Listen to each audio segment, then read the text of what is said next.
कहानी की शुरुआत वहीं से होती है जहाँ जो यूगियो था वो गुड नाइट करके उसे कहता है कि मैं अब से तुम्हें बॉदर नहीं करूँगा किम, और वो वहाँ से जाने लगता है। जहाँ हमें यूगियो की हालत दिखाई जाती है जो दिन भर बारिश में भीगते हुए किम का जूता ढूंढ रहा था, और जो किम था वो उसे वहाँ से जाते हुए देखता है। Will never know. फिर नेक्स्ट सीन में हमें बारिश होते हुए रात का सीन दिखाया जाता है जहाँ जो किम था वो सो रहा था, पर उसे किसी की आवाज़ आ रही थी, कोई खास रहा था। और जो किम था उसको ये आवाज़ सुन के उसकी जो नींद थी वो टूट जाती है, और वो सोच रहा होता है कि ये जो साउंड है वो आ कहाँ से रही है। तब जो किम होता है वो अपने बिस्तर से उठ जाता है और वो देखने लगता है कि ये आवाज़ आ कहाँ से रही है। तब उसे यूकियो के कमरे से उसकी खांसने की आवाज़ आती है। तब जो किम होता है वो अपने रूम से बाहर निकल के यूगियो के कमरे में जाने लगता है जहाँ हमें यूगियो की हालत दिखाई जाती है जो कि बहुत ही ज़्यादा ख़राब हुई होती है। उसे फीवर हो चुका होता है बारिश में भीगने की वजह से, और वो काँप रहा होता है ठंडी में। जहाँ जो किम होता है वो उसके रूम में लैंटर्न लेके आया होता है और उसकी ये हालत देखता है। तब जो किम होता है वो कुछ देर सोच के यूगियो के माथे पर अपना हाथ रखता है और चेक कर रहा होता है कि उसे फीवर हुआ है कि नहीं। फिर उसे फील होता है कि जो यूकियो है वो पूरी तरीके से जल रहा है।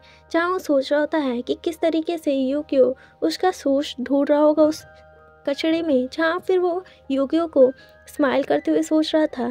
तब जो किम होता है वो सोच रहा होता है कि मैं उस टाइम को मिस कर रहा हूँ जब हम दोनों एक दूसरे को बहुत ही हेट करते थे, और ये सबसे ईजी वे था कि हम लोग के बीच में बस एक ही फीलिंग थी, वो था बस एक दूसरे को हेट करना। लेकिन अब सब चीज़ बर्बाद हो चुकी हैं। उस समय वो फीलिंग क्रिस्टल क्लियर थी, लेकिन अगर मैं उस दिन तुम्हारी हेल्प ही नहीं किया होता। जहाँ जो यूकियो का ब्रदर था वो यूकियो से उसका वही बुक छीन रहा था, जहाँ जो किम था वो यूकियो को उस दिन हेल्प कर दिया होता है। जहाँ वो सोच रहा होता है अगर मैंने उस दिन तुम्हारी हेल्प ना की होती तो क्या हम लोग के बीच में आज भी वही फीलिंग होती, एक दूसरे से नफरत करने वाली, और जो ये फीलिंग है वो नहीं होती। और जब हम लोग के बीच में ये फीलिंग आ चुकी है तो ये फीलिंग तुम्हारे लिए ही हार्मफुल होगी। जहाँ वो यूकियो के आइज़ को टच करता है और वो सोच रहा होता है कि काश तुम मुझसे फिर से वैसे ही हेट करने लगते, तब मैं तुमसे फिर से हेट करना शुरू कर देता। जहाँ वो यूकियो के लिप्स को टच करता है और वो सोच रहा होता है, जहाँ जो यूकियो होता है जब उसको फील होता है कि कोई उसके टच कर रहा है तब वो अपना मुंह बंद करते हुए कह रहा होता है कि मुझे मत छुओ। जहाँ जो यूकियो होता है फिर वो रोना शुरू कर देता है और कहता है कि प्लीज़ मुझसे नफ़रत मत करना। और जब किम उसे रोते हुए देखता है तो वो शॉक हो जाता है और बस वो उसको देखता ही रहता है और अपने सर पे हाथ मारते हुए सोच रहा होता है कि अब वो ये क्या करे। वो फिर भगवान से विश करता है कि हे भगवान, ये मुझसे फिर से हेट करना शुरू क्यों नहीं कर देता। फिर हमें नेक्स्ट मॉर्निंग का सीन दिखाया जाता है जहाँ हमें यूकियो का घर दिखाया जाता है, जहाँ जो यूकियो होता है वो आराम से बिस्तर पर सो रहा होता है।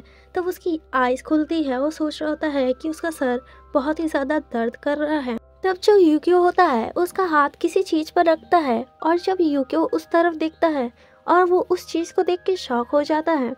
तब हम रेस ट्रैक को दिखाया जाता है जहाँ जो किम था वो अपना रेस कर रहा था और उसके पास दौड़ते हुए यूकियो आता है और उसे बुला रहा होता है मोंगयोंग।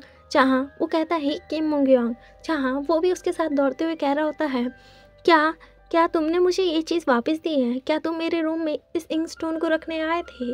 जहाँ जो किम होता है वो बस दौड़ रहा होता है और जो यूकियो था वो हंस रहा होता है। जहाँ जो किम होता है वो कहता है कि तुमने मुझे जो न्यू शूज़ दिए उसकी वजह से मैंने तुम्हें इस इंक स्टोन को वापस दे दिया है। जहाँ जो यूकियो ये सुनता है कि रनिंग शूज़, जहाँ वो फिर वहाँ रुक जाता है और किम के पैर की तरफ देखता है जहाँ जो किम था उसने उसी के न्यू शूज़ को पहना हुआ था और उसी को पहन के वो दौड़ रहा था।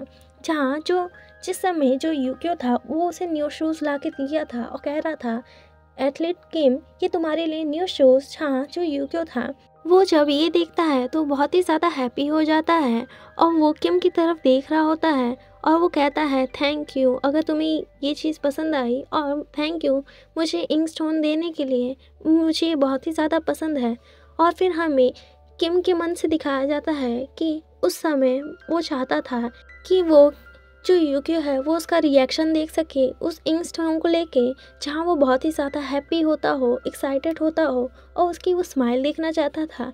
लेकिन इस समय जो यूकियो है वो रोने लगता है और वो सोच रहा होता है कि मुझे नहीं पता कि वो क्या फ़ील करे। जहाँ जो यूकियो था वो कहता है कि मैं पक्का इस इंक का इस्तेमाल कुछ अच्छी चीज़ें लिखने के लिए करूँगा।